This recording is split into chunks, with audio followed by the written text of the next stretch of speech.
ఇప్పుడు నేర్చుకోమన్నాడు. నేర్చుకోకుండా మాట్లాడకూడదు. నేర్చుకోకుండా ఎవరు మాట్లాడకూడదు. నేర్చుకున్న తర్వాత ఎందుకు మాట్లాడకూడదు?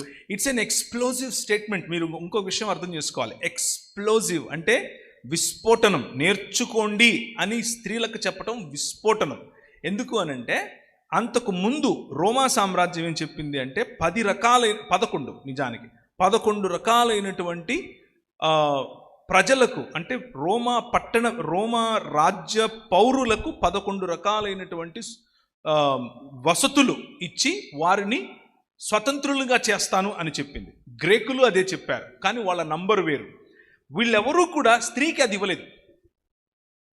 చదువు అనేటటువంటి, నేర్చుకోవటం అనేటటువంటి ఏ సంస్కృతిలోనూ కూడా అప్పటి వరకు యూదా ప్రాంతాన్ని ఏలినటువంటి ఏ సంస్కృతి కూడా స్త్రీని నేర్చుకోమని చెప్పలేదు.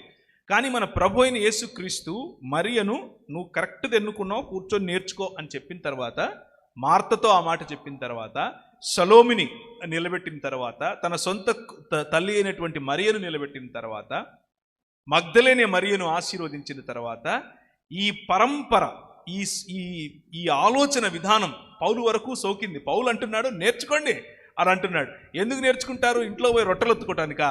కాదు, చెప్పటానికే. ఎందుకు నేర్చుకుంటారు? నేర్చుకున్న వాళ్ళు చెప్పాలి, చెప్పటానికే నేర్చుకుంటారు.